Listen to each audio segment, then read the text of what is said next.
Okay, so everything should be working right now, hopefully. Hey, so this is Gary Pope, and this is Late to the Table, and it's actually gonna be my first Q&A. So uh, this is all really like a test. So if anything looks weird or anything's not working, let me know. Let me know if the sound's out of sync. I was testing it the other day, but if it's not, then thanks, and let me know, and I'll see if I can fix it real quick. But besides that, let's go ahead and start the Q&A. Just let things fill up or whatever. I'm going to start rambling about things. So, hey, what's up, Dan? Hey, what's up, Kaboo Kid? I feel like I know who you are, Kaboo Kid, but I don't know who you are by your username. I know Brent was in there earlier, but but yeah. Anyways, today's just been like a really big scramble. I just had to deal with my dog a second ago, and he's at the daycare still. I've been dealing with fixing my car all day. I was just like, huh, there's something missing, and I'm like, oh, it's the dog. He's not here, and they close. Oh, and audio and video seems good. Okay, sweet. All right, perfect. That was was literally spending a ton of time with that the other day because all my settings were set up with my old Twitch setup, which is with all of this other audio and video equipment, so everything was completely out of sync with how I have it set up right now. So that took forever to set up. But I'd not describe the audio as good. Okay, so what's wrong with the audio? Is it just doesn't seem right? Is it just is it like iffy? Is it something I should probably work on and look into a bit? But well, yeah, we'll look into that, and if once I see how people describe it, then I'll fix it. Is it just out of sync still? Oh, and there's the camera. I think I've moved on to the Mac and Me soundtrack now. Huh. Huh, okay. Anyways, so yeah, so dog is yeah, and that might actually happen every once in a while, probably every 20 minutes or so. So hopefully it doesn't happen too often. But anyways, um so yeah, so that whole dog situation is settled now. But anyways, to board games. Just recently played TI4, and I'm just going to talk for a second while questions filled up. I also have already some pre-answered questions. I'll get to those first too. Um, but yeah, I just recently played TI4. I actually did like a trial version of it where I had only 3 players. We played 3 rounds. That was really cool. It was really cool to see how the new mechanics worked. Um, and then what's it called? I got Crosstalk in the mail the other day. It's a Kickstarter. I just haven't played that one yet. I need to get that one to the table. That one seems like really fun. It seems like basically code names for gamers essentially. But yeah, besides that, the only other announcements I need to really make is like just new stuff coming up. We're doing a 24-hour stream in the beginning of November, November 4th for Extra Life Day. That's going to be a huge one. That's literally I'm going to stream the whole thing for 24 hours. And we're just going to be at a table at one of my local game shops, and we're just going to be playing games and going to be doing a whole bunch of events. I'm not sure if I'm going to be able to get the events on the stream. Hopefully I will, but I doubt it. But we'll see. But we'll have games be played for 24 hours, so that should be fun. Um, but yeah, besides that, upcoming videos. I'm waiting for a huge box from Top Shelf Games to do a whole bunch of stuff for them. I have like a whole bunch of health counters, card holders. Organizers, wooden inserts, like literally like at least 6, 7 different things I'm waiting for from them. So that's gonna be real interesting when I get that. I also already have the footage done for a bunch of reviews. I just need to make them and edit them down, and those take forever. I have it for A Fake Artist Goes to New York, Werewords, Insider, Magic Maze. The only one I don't have that I have planned and scheduled is for Kama Sutra, and that's going to be like 2 weeks down the road. I think is when we're actually going to shoot that one. And I wouldn't be shocked if I might be the only person who actually sits down and really reviews Kama Sutras. That's going to be pretty funny. But but yeah, so that's basically all I really got to talk about. I think besides that, the only other videos I'm doing is doing video about plastic bags and how to waterproof cards. So those are the only ones I could think about top of my head that I have for future things. But all right, so first we're going to go to the Q&A now. The first things I'm going to go over are the ones I got on Twitter. Now, I actually I should have wrote this on the page here. Actually, no, let me go ahead and add this here so you guys can know about this for future times. Uh, text. This is great improvising. All right. hashtag late QA on Twitter. Oh, that's actually in the perfect little spot too, and it doesn't need to look great either. That's perfect. All right, just leave it there. So yeah, so what I'm basically doing is for here on out is if you want to ask questions, you can ask questions in the chat, of course. I'm gonna be looking at that, but I actually look at my phone first. And the reason why I look at my phone is I've seen other people do Q&As, and when they look at it from the chat on the computer, it gets mixed up. And not only that, what I'm also doing with it on my phone is in future Q&As, not the very next one, but probably like a couple months down the line, what I'm going to do is I'm going to have actually animation set up so that when people ask questions, their tweets will actually appear on the screen. So you guys, if someone walks in the middle of the Q&A, they can actually know what question was asked. And not only that, they can see who asked the question in the tweet and everything. So I'm working on that. That's it's actually, I'm not buying any pre-built thing. I'm actually coding all of this, so it's gonna be a lot of fun. So first one, we're gonna go with Christian from Take Your Chits, and he says, "Why are you such a baller?" All right, so I actually have to answer that. Great. So, all right, Christian, thanks for the great question. Um, I've actually have never played basketball in a league, so I'm not much of a baller. If anything, I played football a lot, so I'm not that much of a baller. So I guess I really can't answer that question that well, I guess, can I? So the next one is from Fitzy Simmons. It says, "Who can I pay an exorbitant sums of money to in exchange for Gloomhaven?" So he basically is wondering how you can get a hold of Gloomhaven. Your best bet, if that's actually a serious question, your best bet is to go on BoardGameGeek, but obviously you're gonna still be paying a ton of money on that site as well. So you're not exactly going to find any deals anywhere. You're best off maybe probably waiting. What is it? Gloomhaven is going to be released nationally in like 2 months or something like that. Wait 2 months and then just buy it at a retail store, because I'm pretty sure a lot of them are going to get it. All right, so Take It Shits asks another question. Christian, thanks for another question. Who is your favorite must-watch Korean American glasses-wearing board game YouTube personality? Now, obviously, he wants me to say him, but it's not. It's obviously Pro ZD.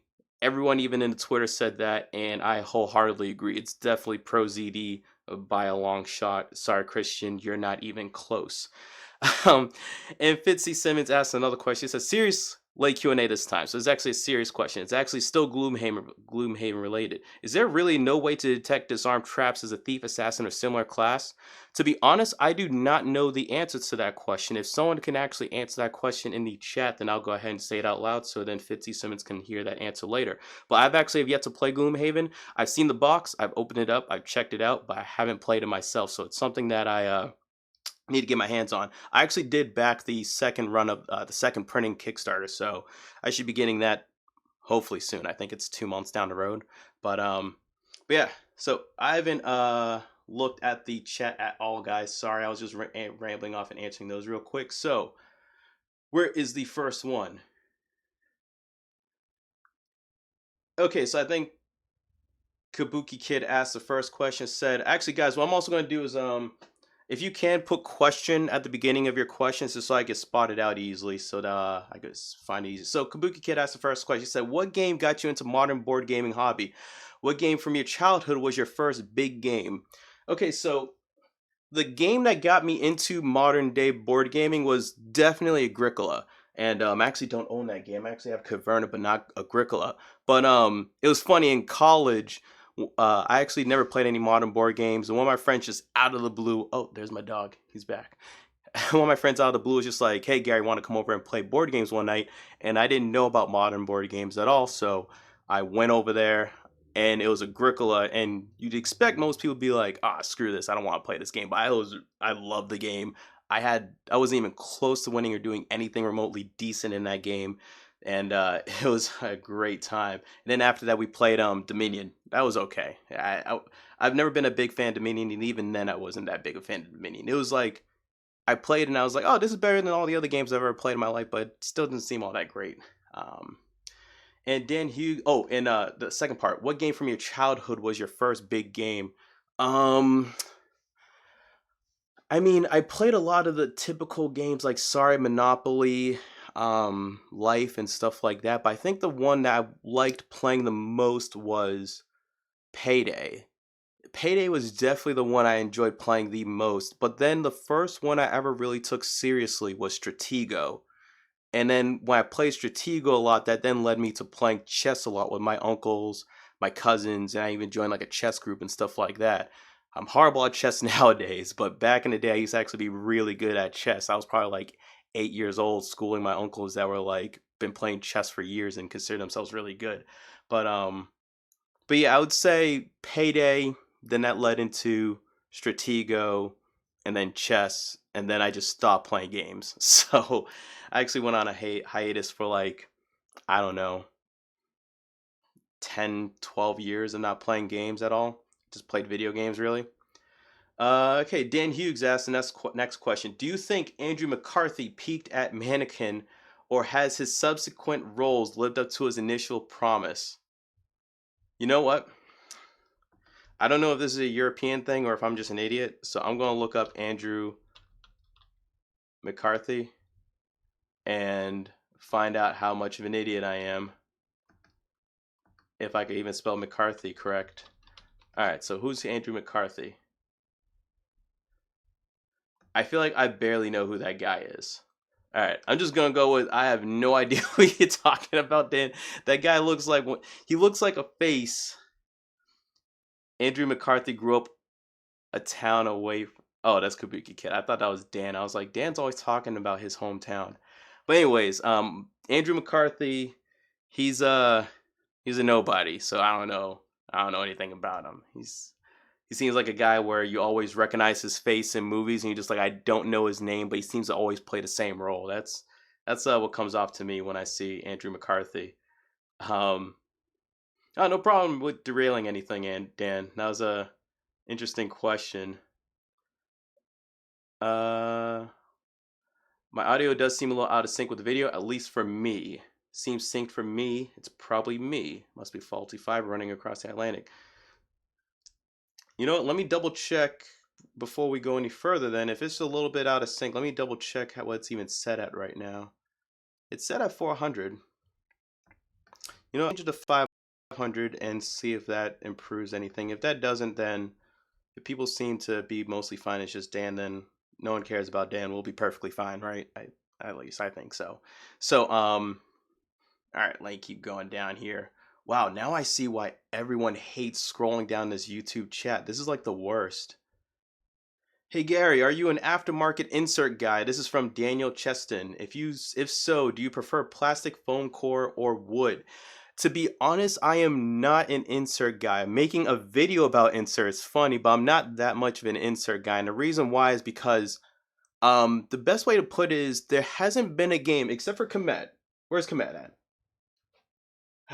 Where's Komet? No, seriously, where's Komet at? Oh, there it is. It's all the way down here. What's weird is that I have my games organized by the games I usually play the most are eye level, and the farther down it goes, the less I play it, to the point where games on the floor I'm basically trying to get rid of. So Komet, I'm used to it being up here, and it's not. It's down here somewhere. So that's why I couldn't find it for a minute. But anyways, Komet is probably the game I played the most, and now I don't play it that often. If I knew about inserts a long time ago when I first started playing it a ton, I probably would have bought an insert for it, and I probably would have went foam core because Komet, as far as I'm concerned, I don't think has an official insert besides foam core. But besides that, if I was going to be buying an insert, I think I'd just go with the wood, because if you're going to be buying the amount of money that you do for those inserts, the foam cores are not that much cheaper than wood. I mean, I want to say most sites that I see that you're buying a foam core, they're around 30 to 40 bucks maybe or something like that, while the wood inserts are like 40 to 60 at the most. It's like, if you're gonna go for it, you might as well just go baller and just go with the wood, especially how like some of the ridiculous ones for like Blood Rage and everything look. It's like, I would just go with the wood. So I'm not one, even on making a video about it, and the video I'm making about it is actually wood. So what I'm actually doing with that video, actually, that's going to be a little bit different than most, is that I'm not buying a specific insert for a specific game. What I'm doing is I'm buying 3 different inserts that seem to be the general idea of how most inserts work. and I'm going to basically make the video about how you can take those and put them into any game that you want. So like you can take these 3 generic inserts and be like, all right, so I kind of now want one for Inish, then make it for Inish. And I was gonna like make a video about how the dimensions work and stuff like that. So if you want to make in this particular way, you can get these particular sets up. So I'm basically making a customized wooden insert video, which is something that I would be interested in and want to actually see how I could get that working with some of my boxes personally. Um, so yeah, hopefully that answered your question. I'm not an insert guy, but if so, would. All right, Kabuki Kid asked another question. Slap question. Oh, he's just saying slap question before your question. Thanks. Watch it played. Hey, what's up, Rodney? He asked a question. Do you have any other hobbies that rival your interest with board games? Either way, what's another hobby you enjoy? Definitely video games. I've always been playing video games. I've never stopped playing video games. Unlike with board games, I did stop at a point. But video games, 100%. I'm a huge League of Legends person, and actually, that's probably the only game I really play is League of Legends. I've been playing MOBAs in general for 10, 12 years now or something like that. I even have a board game now. This is Guardians of Atlantis? Guards of Atlantis? I think it's Guards of Atlantis. I think that's what it's called. It's actually one of my new favorite games right now, and it's actually a MOBA board game. It does it really well. If you like MOBAs and you like board games, I would highly recommend that. It's an expensive game though. It's like $100 for the game and the expansion, and I suggest definitely getting the expansion with it. But yeah, video games and definitely MOBAs, in particular League of Legends right now, but I kind of play a little bit of everything except for Dota. I play League of Legends, Heroes of the Storm mostly right now. Other games I played Overwatch for a decent amount of time, but then I stopped. Oh, I still play Hearthstone a lot. Play the heck out of Hearthstone. I probably almost play Hearthstone more than League of Legends now. But yeah, video games. And then if anything after that, I would say I'd say there's tied with 2 things. It used to be rafting, well, tubing mostly, where you just get a tube, you go down the river with beers. That's your day. I used to do that literally every other weekend for a while, except then I got a new job, and then my job basically killed that because I work on a lot of weekends now, so it's really hard to do it. And then besides that, it's really just checking out new places, doing new things. I'm always the kind of person where I want to do something new. I don't like doing the same old thing. I don't like going to the same old places, same old restaurants, same old bars, doing the same old things. I'm like the kind of person where it's like, we got to do something different. So that's kind of the hobbies I'm into right now. League of Legends, video games, drinking beer, doing different things. What else? Andrew McCarthy is sort of part of the old Brat Pack. This is who? No one knows who Andrew McCarthy is except for these 2 guys. And who's the Brat Pack? Am I really that uncultured that I have no idea who the Brat Pack is? It's yeah, Rodney, I was panicking too for a second. I couldn't find Komet. I had no idea where it was. And sorry guys, I'm catching up on the chat.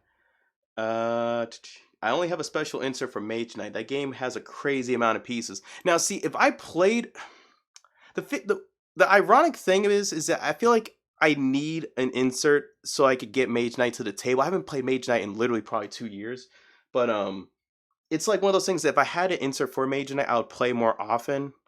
But I don't feel like investing more money into Mage Knight because I've already invested enough. I literally have 2 expansions I haven't touched yet. So I have what are these? I have the Krang one, Gathering Dust, literally, and I have the Shades of Tesla. I haven't even touched neither of those yet. Oh, dying for that dust. And then I have the Lost Legion one. Haven't used that one yet. Well, no, I have used that one because it has a really crazy boss in it and a new character. And I played the base game, so it's like I already put enough money into it. I don't want to. There's dust still flying around from that box, but I don't want to put more money into Mage Knight. But that's the only way I'll play it again is I put more money into it. And here's the other thing. I also have Kingdom Death Monster and Gloomhaven in the mail. I feel like Mage Knight is out of the door almost. So great game. just way too many rules, way too many rules, way too big of a setup for a solo game or to play with one person. And one of my friends actually really likes that game too. Uh, question. Uh, uh, there's a comment insert from Daedalus Productions. Pretty amazing. Really? Rodney, is it a wooden one? I should check that out. Because if it's actually a wooden... The only reason why I haven't bought one is because I sort of stopped playing Comet and there was just a foam core when I was like, whatever. But if there's a really good wooden one, I actually might invest in that. Especially with the... No, I wouldn't invest in it yet. I'm waiting until they make that new expansion, if they make a new insert for that new expansion. The one where they're going to have the new AI in it. No, not new AI. It's going to be the one versus all mechanic. That's what it's going to be. I can't wait for that one to come out. So I'm going to wait until that comes out, and then I'll get the insert for the game whenever they make a new one for it, hopefully. Your audio used to be synced till Dan made you change it. Dan, you saboteur. All right, I'll change it back to 400 then. Sorry about that, guys. I had to remember to never listen to Dan. Dan always offers up advice and ways to help out, and it never ends up working out. Question from Kaboo Kid. Question, your favorite video game of all time? Oh, I've answered. Actually, it's a tie. There's a tie. There's League of Legends, which is probably the game I put in the most amount of time into by far out of all games I've ever played. I put in so much hours into that game, I almost don't want to know. It's one of those things where it's like, you know how, what is the saying where it's like, if you have 10,000 hours into something, you're considered like an expert in it? It's along those lines. So probably double, triple that. But I don't know. I really liked SOCOM 2. That was like, I was obsessed with that game growing up. Like I was in a clan and everything. That was like maybe one of the only games I really took really seriously. Like I wasn't like playing good enough to go pro or anything like that, but it was just such a fun game. Like I I don't even want to know how much hours of sleep I lost playing that game. Because League of Legends, I'm not losing sleep playing that game, but SOCOM, it was during high school, and I think maybe even some of middle school. No, it wasn't middle school, it was all high school. And in high school, I had to wake up every single day at 5:10 to make the bus at 5:55. And I was literally playing SOCOM until 2, 3 in the morning almost every day. And then I had to do football practice and stuff like that. I don't know how I survived. I don't know how I'm even alive today. So I would say it's a tie between SOCOM 2 and League of Legends. Dan Hughes, question. Has anything on the Essen preview list caught your eye? Oh, I just looked at it the other day. Actually, you know what I'm going to do? Let's pull it up real quick. I wish I had the stream set up to look at my computer screen. Do I have it set up to do that? I don't think I do. Do I even want you guys to look at my computer screen right now? There's nothing here. It might be okay. But I don't even think I can even pull it up. But let me see. Because I made a group. If anyone's interested, actually, you know, I'll post in the group chat. I run, actually, the unofficial PAX Unplugged group. So there's a group, and basically it's like the main one for PAX Unplugged information on Facebook. So if you're interested, just look up unofficial PAX Unplugged. I'll probably throw it into the chat right now. And what's cool about it is the guys that run the event also chime in, and they don't seem to want to run their own one, so they just use that one, so it's pretty sweet. So we get all the information there almost, I wouldn't say first, but pretty early whenever they find out about anything. All right, so here's Essen stuff.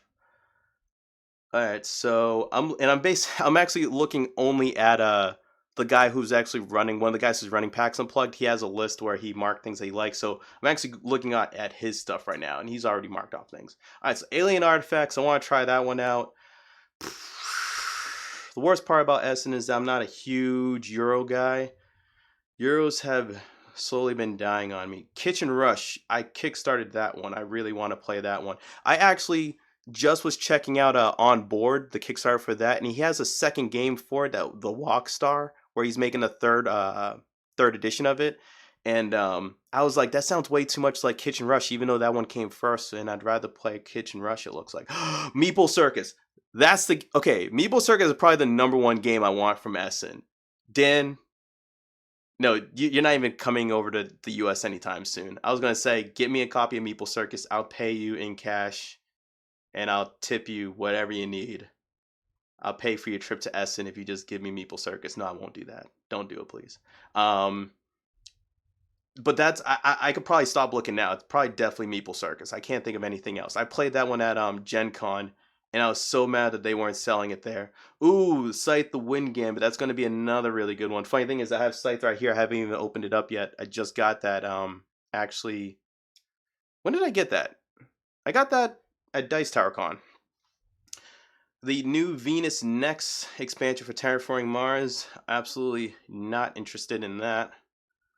I'm probably like the only person who's not interested in that at all. Is that even an Essen release? It probably is.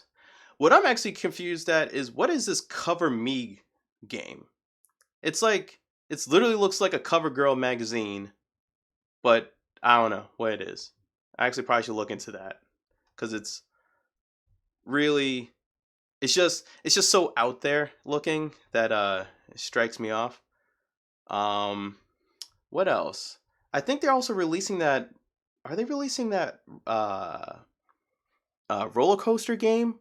They were talking about it at Gen Con. But you know what? Okay, I scrolled enough. I'm going to get back to the Q&A. I think Meeple Circus is by far the number one. I can't even think of anything else that comes close. Because the second I saw it, I was like, that is definitely it, and I can't think of anything else. So I'm going to go with Meeple Circus. So, yeah, I don't know who the Brat Pack is. Sorry guys, I'm 28. If I still, if even after me saying I'm 28, if I still should know who the Brat Pack is, then I apologize. Kind of, a little bit, not really, but sorry, I guess. Adventures in Babysitting, yeah, no idea what that is.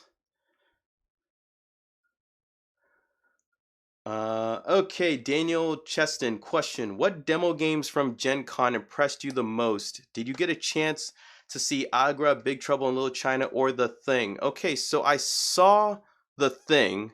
I didn't get the chance to play because it was way too much of a line. And to be honest, besides waiting in the line for TI4 and like I think one or two other games, I avoided lines like crazy. I did not want to waste any time in any lines, which seems really weird for Gen Con because it seems like a thing you kind of do. But honestly, I'm not the kind of person that's a demo person. I'm very fortunate, and I went with a bunch of friends that were buying a bunch of games. I had an exhibitor badge, so I was in there early, and one of my friends, he had a retailer badge, so he was in there early too. And he's absolutely crazy about buying games. I love you, Larry, but he's crazy about buying games. And between me, him, and another friend, we literally got almost every game I had any remote interest in actually playing, trying, demoing, whatever from Gen Con. So I was pretty set there, and I was busy with Dice Tower stuff and like doing my own thing. So I didn't get to demo that many games at all. But the one that I guess you could say the one that interested me the most is, I said in my board game breakfast segment, it was definitely Magic Maze. A shocker was Professor Evil and the Citadel of Time. Another good one was what was another good one? My friends were telling me about how Seventh Continent was really good while I was there. But I didn't get a chance to try that out. I'm trying to think what else, because I didn't demo that much. You'd think I would demo a lot of games, but I mean, I didn't. I just literally played the ones I bought or my friend bought, and that's kind of it. I didn't really demo that much. But back to your question, did I get a chance to see Agra? I think I did. I'm pretty sure I saw it. Don't remember anything about it, to be honest. I think it was one of those games where I saw it and I was like, oh, that's Agra, and I kept walking. Big Trouble in Little China, to be 100% honest, I don't have any interest in that game at all. Not that it could be a bad game or anything like that. It's just I didn't really. I grew up and I saw the movie, and I didn't fall in love with it. So the IP doesn't really buy me. It doesn't. It didn't get my attention. I see Brant. I see TI4 on your shelf. How many times have you played it so far? Shut up, Brant. I played it once, and I played 3 rounds, so I'm satisfied with it. I'm trying to play again. So I think the next time we're going to try playing is on the 30th. So in about 2 weeks, I'll be playing a full game of it. I think we're going to be playing a full 6-player game too. And it's going to be great because I think everyone knows how to play the game. So we're just going to hop into the game and play it. No teaching, which is rare. And not that I'm complaining about teaching games, but it's great every once in a while just being able to hop into a game. I hope Legendary X-Files will be good. Oh yeah, I remember that announcement. I didn't hear about it until I think Rob with the Dice Tower. Robert, I always forget how his last name, Gersling. I think it's Gersling, but he was telling me about it. How that was the big announcement at the Upper Deck Games little get together, and very anticlimactic, in my opinion. It's like, okay, great, another Legendary game, great, like awesome. No offense to Legendary, but it's like it's like if someone was to announce another Small World expansion. It's like if someone was to announce another another King of Tokyo expansion. It's like, okay, great. No offense, but just another game. Watch a plate. Answer. What's an answer? Okay, so what do you answer? The Comet insert. It's a stained wood. It's really slick. It won't fit more expansions, but maybe that's okay. The box is pretty crazy full already. Yeah, it is. How's my box even doing? I don't even think I hold everything in my current box. I think I still am using the expansional box a little bit. What's even in this? Oh, okay. So my box is crammed full because, okay, I definitely don't think I can get an insert for Comet. If I do, it'll probably be a waste of money because I'm crazy about Comet. I've literally made 3 expansions for Comet, and when I mean made, I made my own expansions for Comet. I've made a gods expansion where it basically has custom gods in it. So, camera went off. Fix that. That's gonna happen every 20 minutes, guys. Sorry. But I made a gods expansion where at the beginning of the game, everyone picks a god and they have a unique power. Needs a ton of balancing, but for the most part, some of the ones I have seem to be pretty balanced already. I've already played it, I think 2-3 times, and I think only one race is ridiculously unbalanced, but the other seems pretty fair. But I've made that. I've made a green pyramid expansion, which the focus on that is, if I'm not mistaken, it adds a new mechanic of being able to move 2 units at a time and split. But your forces are weaker when you do that, and I think it adds a new mechanic where another new mechanic where if you have unique soldiers, so your soldiers have unique abilities. So for example, if you get like a guard, the guard can't move. Like the troops that are in that area can't move, but they have a really high defense, a really high strength, but they can't move anywhere. So they're great at staying at towers. And I also created one that are scouts, which can move really far, really fast, so you don't have to use teleports, but they're weak. And I've done little things like that. So I made that, and I made a third one, which I didn't finish designing it yet, but I've made all the rules for it, and it's a gold one. And the point of that is that it has ridiculously overpowered powers, but I can't remember how the mechanic works, but it's like every round you have to flip one over, and it has a very negative ability on the other side of it when you flip it. So at first you have a bunch of really strong powers, but the more gold powers you get over time, you then become weaker. So you have a really good beginning, horrible end. No idea how that one's balanced. I haven't even played that one yet. So yeah, that was an answer to your answer, I guess. But yeah, send me a link and I'll check out that insert. That still sounds interesting though.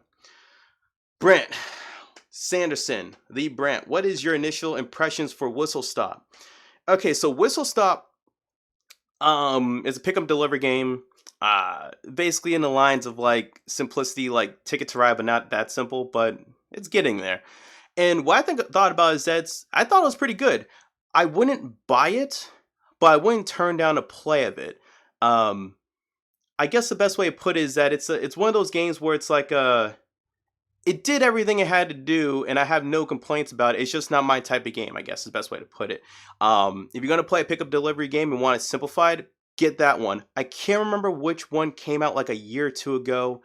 it was like Via Numera or something like that, Via Numa or something like that. But it was another pick up and delivery game where you're like in a fantasy setting, you're going through clouds and you have to clear out the clouds so then you can pick up resource and deliver them. It's a pick up delivery game. And I wasn't a big fan of that one because it was almost too simple. Whistle Stop adds a couple more mechanics, but it's still super simple, and I like that one a lot more. The other game didn't do much for me. Whistle Stop I really actually enjoyed. So it's not a buy for me, but I could definitely suggest as being a buy for other people, especially if you're a pick up a delivery kind of person. Brant Sanderson again. Have you ever played Glory to Rome? Brant, you know the answer to that, and you're just basically doing what's the word for it? You're doing you're tossing questions to me. You know the answer to that. I played it before. I know it's one of your favorite games or the favorite game. And yes, I enjoyed it. It's a good game. It's a game in which, and the funny thing is, that's another game which I wouldn't buy, but I would play whenever, because it's not that it's just not my type of game because it's like Matai and I, and what's the other one, Innovations, and those games are games I like, but if I owned it, I wouldn't be the person being like, hey guys, you want to play Glory to Rim? You want to play Innovation? You want to play Matai and I? If someone else suggested, yeah, I'll play it. Kabuki Kid. Question, your opinion. Best thematic game, best Euro game, best card game. Alright, best thematic game. I'd have to go with Twilight Imperium 4.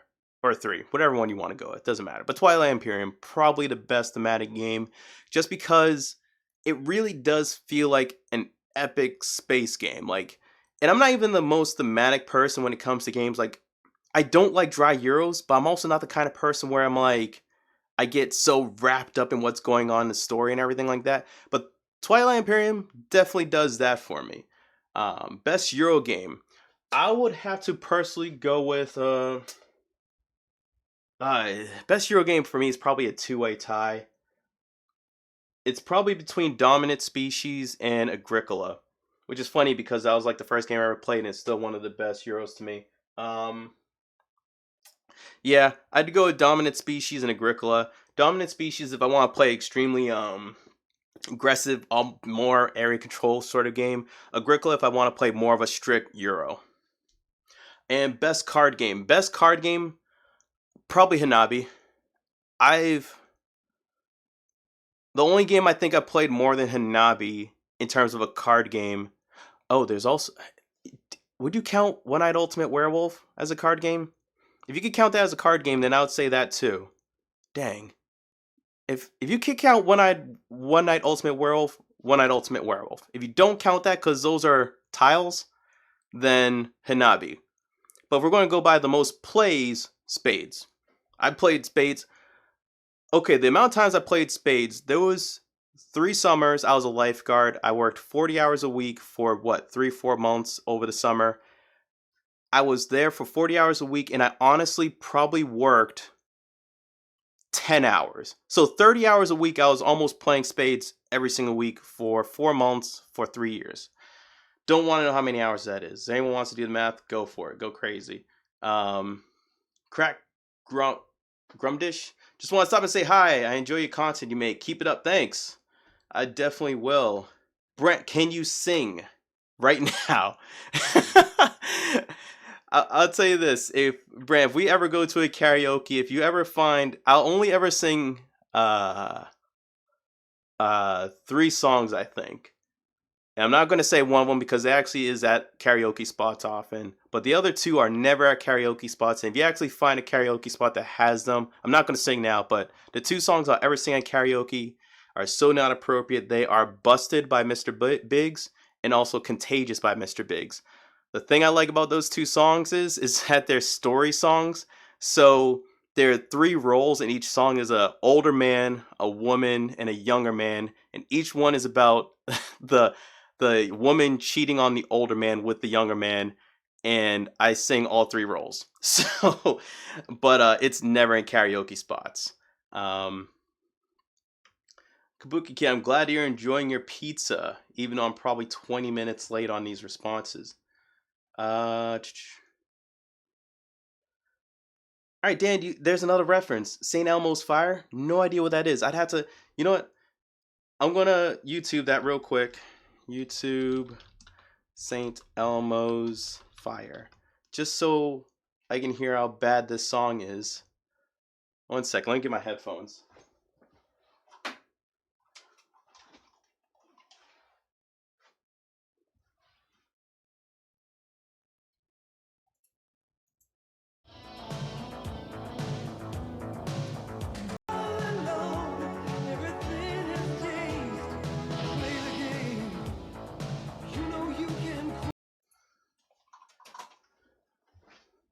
Dan, I'm not gonna lie, I might actually listen to that more later. That actually doesn't seem like a bad song. I actually randomly really enjoy 80s synth, and that's like kind of along the lines of that a little bit. Um oh, what up, Netters? Just saw you join.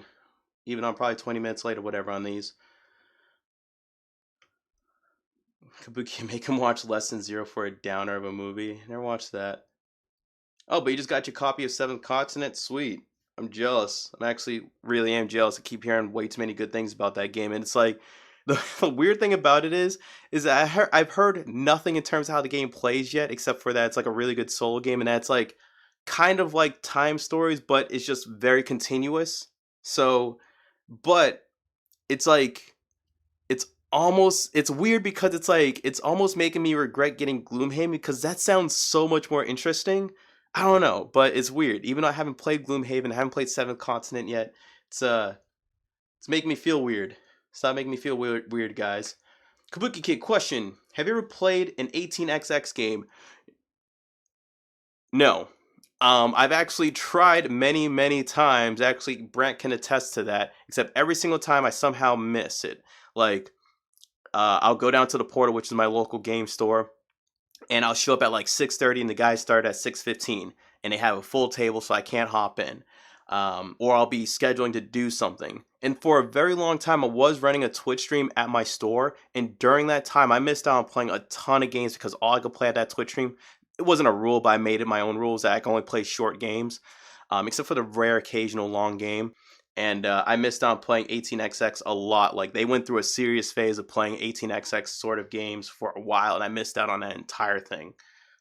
So no, I haven't played any 18xx games. I almost bought one at Dice Tower Con though because I saw it for like $30 or something like that. I think it was the 1834 and 1860, something like that. I can't remember which one it was. It was the one where it's a 2-pack. That was the one I almost got from Dice Tower Con.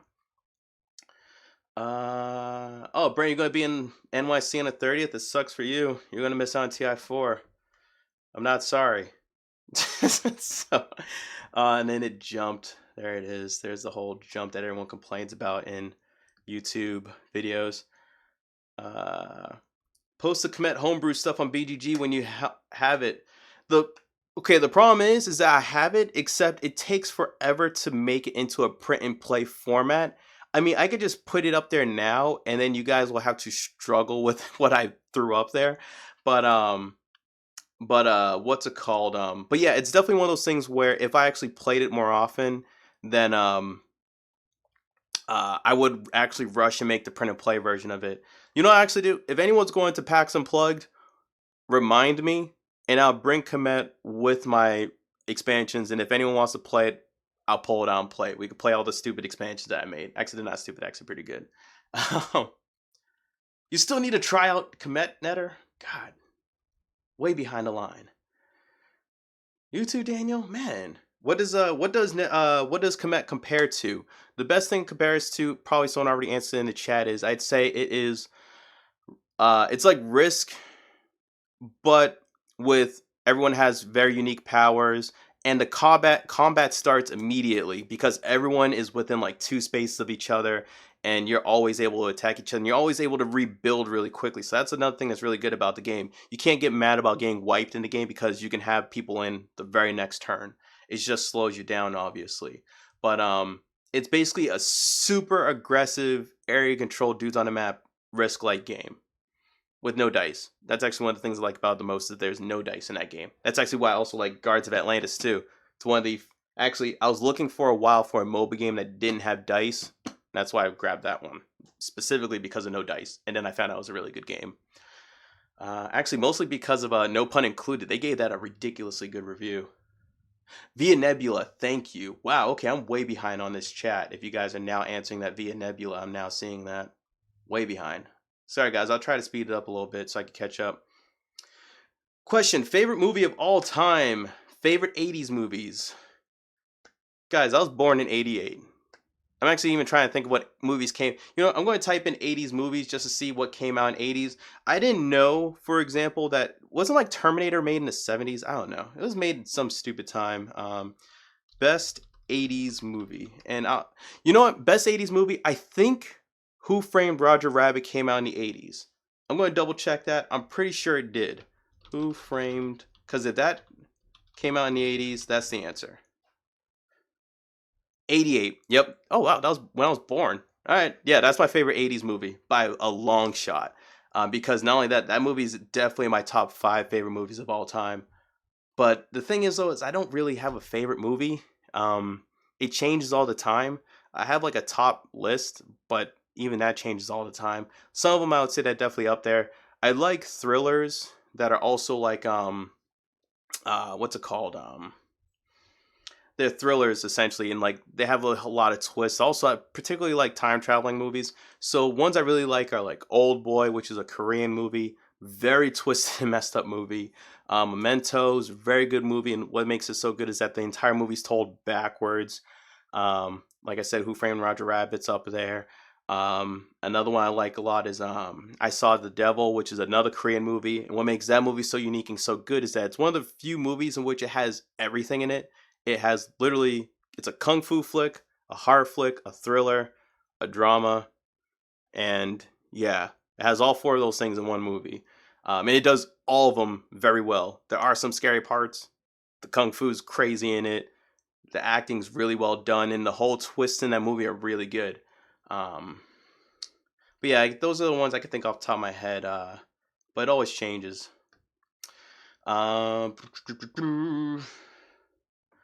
Yeah, Blood Rage does favor more experienced players. I don't even play Blood Rage that much anymore. Actually, the thing about Blood Rage that's funny though is that I wasn't gung ho over it like everyone else was. It was a good game, but my biggest problem with Blood Rage is that I've said this a bunch of times I've read and stuff like that is that it needed like 25% more unique cards. My biggest problem with the game was that when you went from age to age, there weren't that many brand new cards that showed up.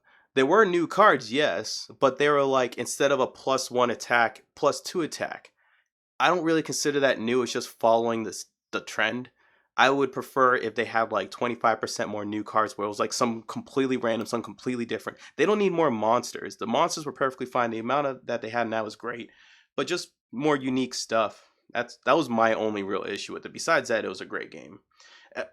And not only that, my only other problem is I have Chaos in the Old World, and Chaos in the Old World plays very similar to Blood Rage, and Chaos in the Old World still surprises me. Blood Rage stopped surprising me after like my 7th play or something like that. Yeah, and you felt the same way about Via Nebula? Yeah, it was just okay. Yeah, Netters, I don't blame you for thinking Star Realms would be my most favorite game. The funny thing is that I actually don't like Star Realms, except now that I've played it in the app. Actually, playing it with you and Christian in the app is actually the first time I've actually started enjoying that game a lot. I did not enjoy that game, so I started playing the app, and the app's great. So it's really funny how the app can revive some games like Star Realms. I never liked the actual physical game. It was like okay to me. I've heard that One-Eyed Ultimate Werewolf is really good. That was a choke by me. Sorry. I'm bringing a karaoke machine to game night next week. No, don't do it, Brant. Please don't. Don't do that. Which song stuck in? The song I played. Yeah, I apologize, guys. No, Brant, I'm not gonna sing about. I'm not gonna sing about cheating in the portal. All right, thanks, Dan, for stopping by. I'm probably 20 minutes late on saying bye, but thanks for stopping by. Brant. What should I get? Number 9 or flip ships? I'd say flip ships. Number 9, I haven't actually played either games, but number 9 seems like it's a very fun game that will get, in my opinion, I feel like you get boring after a few plays. Like, I'd say probably like the 10th, 12th time I pulled it out, I'm like, okay, I don't really feel like I need to pull it out anymore. Flip ship seems like it'll always be cool. Seventh Continent is getting a second Kickstarter in a couple weeks. What? You know, I don't know if I'll get the second Kickstarter. I might actually try that one out first. I'll probably ask Larry to see if I could try out his version first, or see if someone could bring it down to the portal and try it out. I think I would like 18xx games, Brant. I think so too. I really do think so. It's just that they're long and no one has pulled one out in a while. We've just been playing different new stuff. Gen Con has not been helping that at all. I've been thinking about getting another copy of number 9 for more players. It's not actually a bad idea. That actually, that actually also might mix it up too, because if you give each person 2 numbers and they got to organize 2 numbers, I don't know. That might mix up things a bit too. I'm actually currently thinking about getting 2 copies of a Super Battle Rhino Hero Super Battle. I already have 1 copy. Actually, I might even get 2 copies because I want to just make a massive one of those. And for Extra Life, one of the events that we want to do is we want to see if because naturally we're at a board game store, so we also want to help out the store as well. So we want to see if people will buy copies at the store, and then we want to make just one massive version of Rhino Hero Super Battle. The goal is to see if we can get 10 copies. That's me and Harrison's goal, is to see if we get 10 copies and literally take up like I don't even know how big that would be. The game's big enough with just 1 copy. With 10 copies, that'd be ridiculous. Daniel Cheston, question: do you play solo games at all? If so, do you prefer beat your high score games or defeating an AI? I don't play solo games that much. I did when I was playing Mage Knight a bit. I did a little bit while I was learning how to play BattleCon. I was playing the solo quest mode. I'm trying to think of like what else other solo games I played. I have a lot of potential solo games, but I didn't play them solo. Like I have like the Sherlock Holmes games. I have the escape room games, but I play those all with other people. I'm not the biggest solo person. And it's no offense to solo players at all, but it's like I have the opportunity where I could play with a lot of other players. And I have a weird schedule. So for me, and since I also play a lot of video games, it's like if I'm going to play something, and this is no offense to people that play solo games, but it's like if I'm going to play by myself, I'm going to play a video game, and I play League of Legends, so I'm going to play that.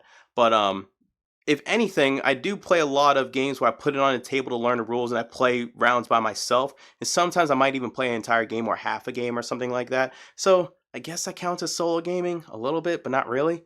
But that's more purely just to learn a game and so I don't embarrass myself in front of people later on. It's much less for actually enjoying it playing solo. And we are approaching an hour. I might do this for a little bit, or I wish there was a way I could cut off questions and then just do all the rest of the questions. But I might do this for a while. Everything seems to be going pretty well. Um, and do I prefer to beat your high score? I just try beating the AI. If I'm playing a solo game, I'm just trying to beat the game. Oh, I did play Arkham Horror LCG a decent amount solo. And then I gave my copy to my friend Harrison because he plays it a ton. That guy has literally 5 core bases at the core box at this point. I gave him my core box because I was like, you have to promise to make a sick box insert for them. And I'm actually going to help him out with that. That's actually potentially going to be one of the videos I do. Is I'm going to literally just me and him together are going to work and make like a ridiculous Arkham Horror LCG like ultimate edition setup kind of thing. And I'm using some top shelf products to be able to do that. 1854, 1844, 1854. Yeah, I believe that's it. That sounds right. Oh, it has D4s in them. Screw that. If it has dice in it, not playing it. Terminator was 1984. I knew it was some. I knew it was way. I just remember it being older. Have I seen 12 Monkeys? I'm pretty sure I did when I was very young, and then I tried watching it literally like 4 years ago, and I fell asleep. I had a whole bunch of movies I was supposed to watch. I had a server where I had a whole bunch of movies on it, and they all got wiped. So I didn't get to watch a lot of them. It was a pretty sad day. That was like 5 years worth of getting movies. Um, uh, Brant asked, "Would you play Through the Ages, either physical or app version?" I'd play it either way. I think I would almost would prefer playing it in person, physical first, and then in the app afterwards. I don't really like learning games via the app. Not that apps are bad or apps can't teach well, but it's like you don't get 100% feel on how everything works unless you play it in person. In my opinion, like for example, I've been playing the Terra Mystica app a little bit, and that would have been a nightmare learning from the app because one thing that I have an issue with some apps is that some of them are not clean. Like for example, the I just said the name Termiska, Ter wherever you guys just heard the name, but in that app it freezes every once in a while, or it's literally broken. Like you can't do some things in it, and I would then think that's how the game works. So I'd prefer playing the physical version, and then I could play the app version. Unless it has a really good app, like Ticket to Ride app is an amazing app. I can learn from that, no problem. Coffee Roaster is a fun solo game. I've heard about that, Kabuki Kid. I think Brant's told me about that one, I think, and then I saw reviews for it. And I mean, if it has a quick setup and tear down, I've been meaning to try out Friday since that's like such a classic. Oh, and I lied. I've been playing a decent amount of Onirum. Onirum? Onirum? Onirum? I'll Google it. My phone's not gonna come up with it fast enough. Onirum BGG? Onirum? I think it's Onirum. Whatever. I've been playing a decent amount of that on my phone, but I refuse to play that one, the physical version, because of how much shuffling you got to do. Thanks, Aneta, for coming on. Probably responding super late, but thanks for checking this out. Okay. Oh, thanks, Kabuki Kid. The question cut off is that would have been where it was. Yeah, just go ahead and ask questions, even though I'm super late. He insinuated he doesn't want further questions, so get your licks in now, I guess. I'm just trolling him. Yeah, we already know, Brent, or at least I know you're trolling. Alright, sweet. So everyone agreed that's cup time. Alright, perfect. No more questions. Alright, guys, so we're going to call it. That's it right there. Thanks for checking out the live Q&A. That was actually exactly an hour almost in about 2 minutes, whatever. So yeah, thanks for checking this live Q&A out. If you guys want to ask questions in future Q&As, be sure to check out that little thing right there.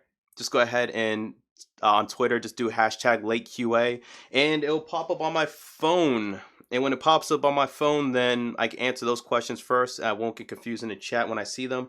And not only that, in the future, like I was saying, I'm going to be making animations on the bottom. So whenever people ask questions, except for in the chat, only if they ask questions ahead of time, it'll appear down below and people can read it and see who wrote it.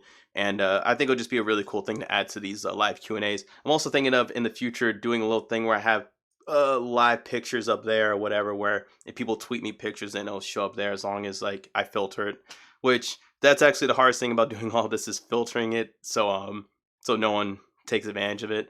But anyways, any other things I can think of? No, I said them at the beginning of the Q&A. So yeah, guys, thanks for checking out the Q&A. Until next time, this is Gary Pope from Late to the Table. See ya. And how do I stop this?